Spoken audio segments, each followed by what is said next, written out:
नमस्ते। मैं पल्लवी पाटनकर, साइकोथेरेपिस्ट मनोवेद में आप सभी का बहुत स्वागत है। आज हम बात करने वाले हैं साइकोलॉजी ऑफ वेट लॉस के बारे में। अब ये टॉपिक आज क्यों लिया, क्योंकि आजकल वेट लॉस की काफ़ी चर्चाएं हो रही है और मैंने ये ज़रूरी समझा कि ये वेट लॉस ना कि सिर्फ फिजिकल हो जाए, ये साइकोलॉजिकल भी होना चाहिए, तब जाके ये एक हेल्दी वेट लॉस कहलाएगा। क्योंकि कई बार वेट लॉस तो हो जाता है लेकिन वो अनहेल्दी तरीके से हो जाता है। मतलब काफ़ी बार खाना स्किप हो जाता है या बहुत कम खाया जाता है, जिसकी वजह से एनर्जी कम हो जाती है। वेट तो लूज़ हो जाता है कई बार, लेकिन सिर्फ वेट लूज़ होना क्या ये एकमात्र ऑब्जेक्टिव है? अगर वो वेट लूज़ हो रहा है तो उससे ताकत बढ़ रही है या कम हो रही है, ये एक सोचने वाली बात है। तो वेट लॉस अगर अनहेल्दी हो रहा है तो वो कहीं ना कहीं हमारी साइकोलॉजी से भी जुड़ा हुआ है, ना कि वो सिर्फ फिजिकल है। मतलब क्या, कि अगर मेरे दिमाग में ये सोच है कि मुझे कम खाना है या मुझे डाइट करनी है क्योंकि हर हर हाल में मुझे वेट लूज करना है, तो वो तो मैंने कर लिया, वेट लूज कर लिया, डाइट कर लिया, लेकिन उसके बाद क्या? वेट लूज होने के बाद अगर कुछ चीज़ें जो हेल्दी लाइफस्टाइल के लिए ज़रूरी होती है, अगर वो अडॉप्ट नहीं की जाती है तो दोबारा वेट गेन हो जाता है। तो यहाँ पे जो एक बिलीफ है वेट लॉस के बारे में कि मुझे कुछ महीनों के लिए, कुछ दिनों के लिए या एक स्पेसिफिक पीरियड के लिए कुछ चीज़ें फॉलो करनी है, क्योंकि हर हाल में मुझे वेट लूज करना है।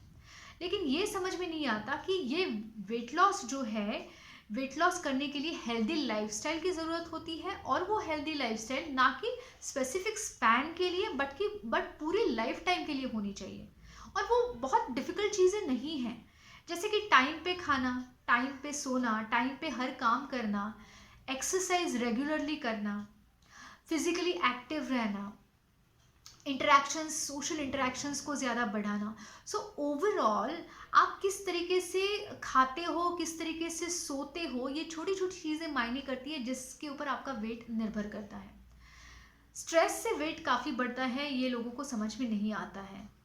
कई बार लोग स्ट्रेस में होते हैं, जिस स्ट्रेस को ओवरकम करने के लिए कुछ किया नहीं जाता और बस डाइट किए जाते हैं, काफ़ी एक्सरसाइज करते हैं, काफ़ी सारी चीज़ें फॉलो करते हैं, लेकिन वेट लूज़ नहीं होता।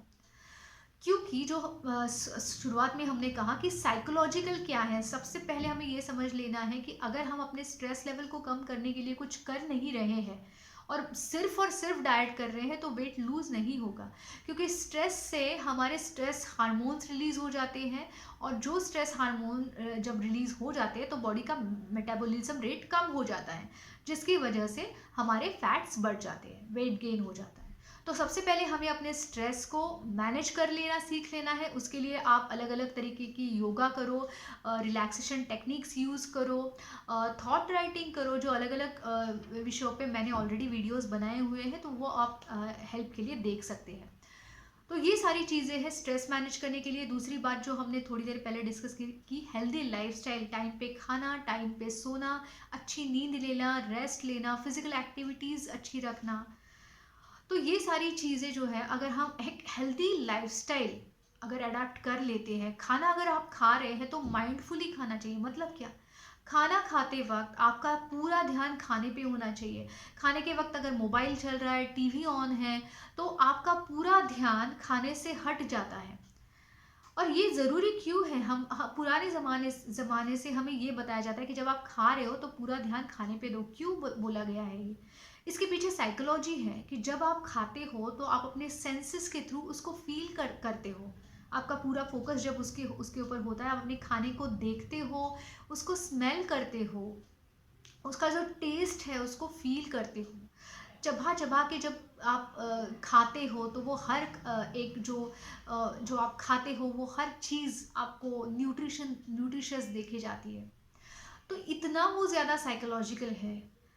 तो इसलिए एक हेल्दी लाइफस्टाइल को अगर आप अडेप्ट करते हो तो ही आप अपनी वेट लॉस की जर्नी में, एक हेल्दी वेट लॉस की जर्नी में आप कामयाब हो जाओगे। तो मैं उम्मीद करती हूँ ये वीडियो आपको हेल्पफुल रहा होगा।